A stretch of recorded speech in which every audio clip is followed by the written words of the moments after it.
Initial observation confirms the room maintained standard geometry for 4.2 seconds before initiating a lateral deformation along the left wall. The bend measured shallow but deliberate, consistent with controlled spatial respiration. Reflections displayed avoidance behavior, turning their heads away from the deformation vector without external prompting. No auditory cues accompanied the shift. No visible trigger preceded it.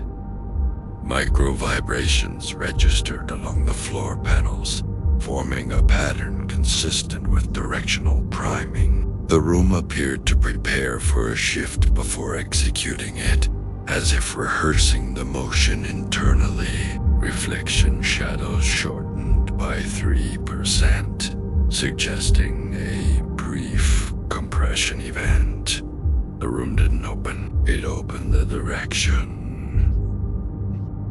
Structural analysis shows the wall did not expand outward or inward but slipped along a non-Euclidean axis. The horizontal fissure emitted non-luminous white light with no measurable heat signature. Material composition behaved inconsistently with metal, exhibiting tensile flexibility beyond known limits. Reflections responded with retreat behavior, indicating recognition of the deformation as hazardous. No alarms triggered. No system warnings.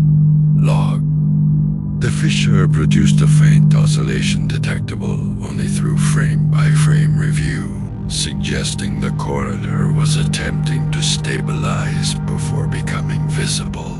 Surface tension along the wall increased by 14%, indicating internal strain. It wasn't expanding. It was slipping, like reality was folding in the wrong direction.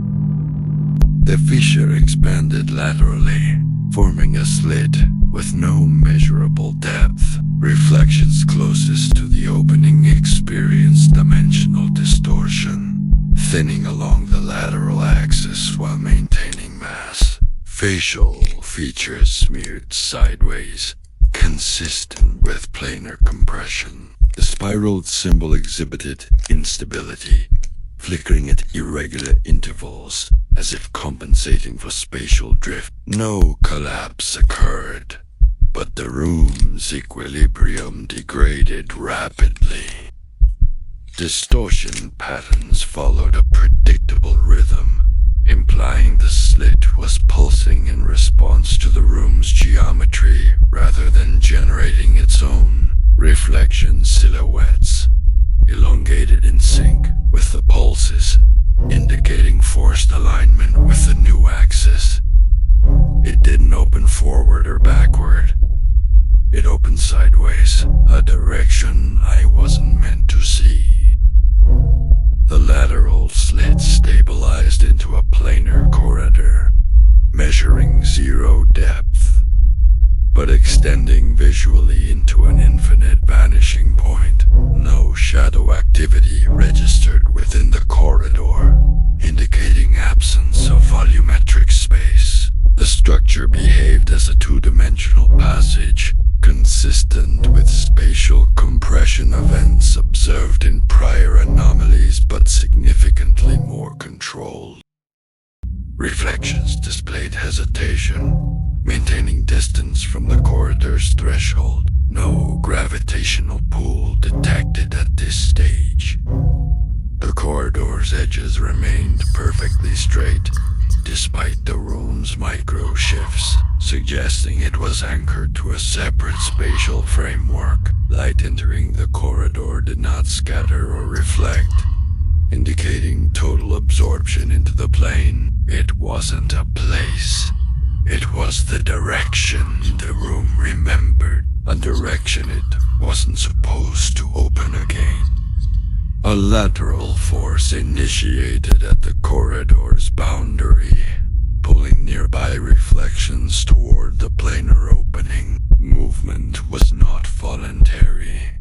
Subjects slid across the floor, without locomotion. Depth loss began at a distance of 1.4 meters from the threshold, compressing bodies into thin silhouettes while retaining recognizable outlines. Vocalizations degraded into high-frequency vibrations consistent with two-dimensional resonance. No physical resistance was effective. The pull increased in discrete increments rather than a continuous gradient, suggesting the corridor was adjusting its intake threshold. Reflection shadows detached partially from their bodies, trailing behind as if resisting the compression. The room wasn't choosing versions. It was collecting them, flattening them, storing them somewhere sideways. The first reflection made contact with the corridor's boundary and underwent immediate dimensional collapse. The subject's body compressed into a uniform silhouette before being drawn laterally into the corridor's infinite plane. No residue remained. No mass loss was detected. The reflection's disappearance registered as a full spatial transfer rather than disintegration. The corridor maintained stability throughout the event. The silhouette's final frame showed a brief ripple, indicating the subject retained motion after entering the plane. The corridor's surface tension increased momentarily, as if sealing around the transferred reflection. It didn't kill that version. It folded, like a page turned sideways. The corridor initiated a reverse transfer event. A planar entity emerged, exhibiting characteristics consistent with a reflection, but altered by prolonged exposure to lateral compression. Limbs articulated along non-orthogonal axes, bending in 4-point rotations rather than joints. Movement resembled shadow displacement rather than locomotion. The entity maintained structural coherence despite lacking measurable depth. No vocalization detected. No identifiable face orientation.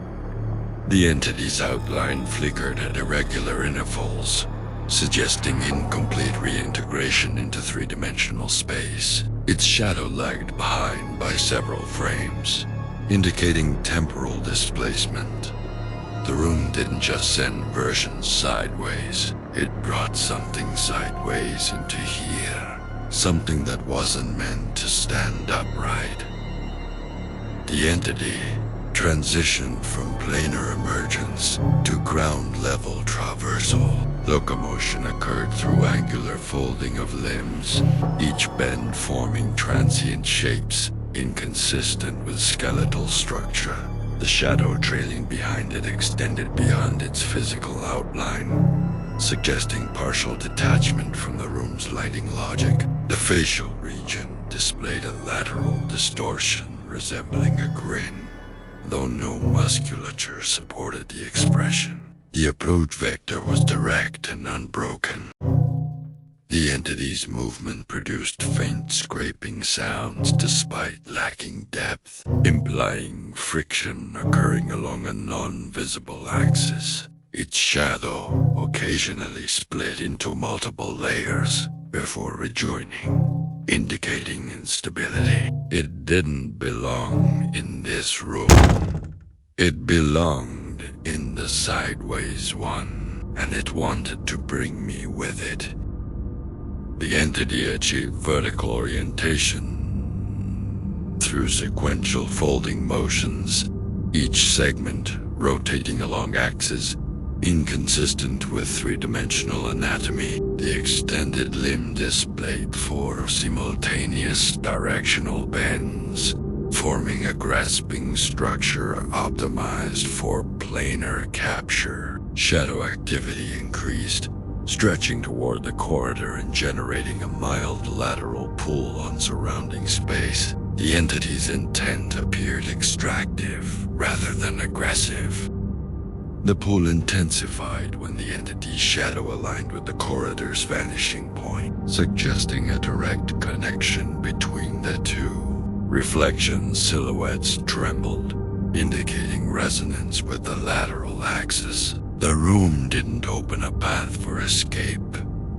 It opened a path for replacement, a sideways version for a three-dimensional one.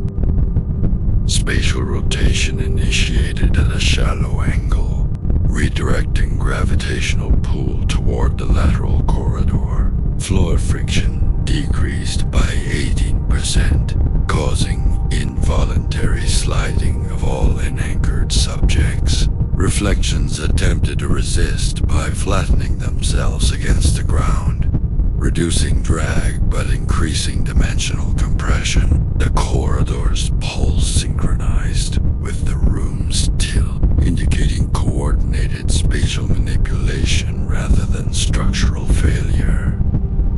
The angle produced a measurable distortion in the room's audio profile, lowering frequencies by 6%. Shadows elongated toward the slit, forming converging lines that matched the corridor's axis. The room wasn't stable anymore. It was a rotating reality, turning the room sideways, and me with it. Contact occurred between the planar entity and the subject's arm. Thermal reading registered a drop of 11 degrees Celsius upon touch, consistent with dimensional displacement rather than temperature transfer. The spiral symbol increased pulse frequency, generating a counterpull that partially stabilized the subject's position. Spatial tension formed between the room's original axis and the lateral corridor, stretching the environment into two competing directions. The entity's grip produced a faint ripple across the subject's arm, indicating partial flattening. The room's surfaces vibrated in sync with the spiral symbol, suggesting an internal override protocol. It didn't want me to leave, but the sideways version did. It wanted to fold me into its world. The spiral symbol executed a forced closure event, collapsing the lateral corridor instantaneously. The planar entity lost structural integrity, reducing to a smear before evaporating without residue. All spatial distortion ceased. Room power cycled to zero visibility. No further anomalies recorded. The closer produced a brief afterimage of the corridor's vanishing point, visible for less than 0.04 seconds. The smear's evaporation left a faint static imprint, detectable only through spectral analysis, and the spiral room just learned a new direction.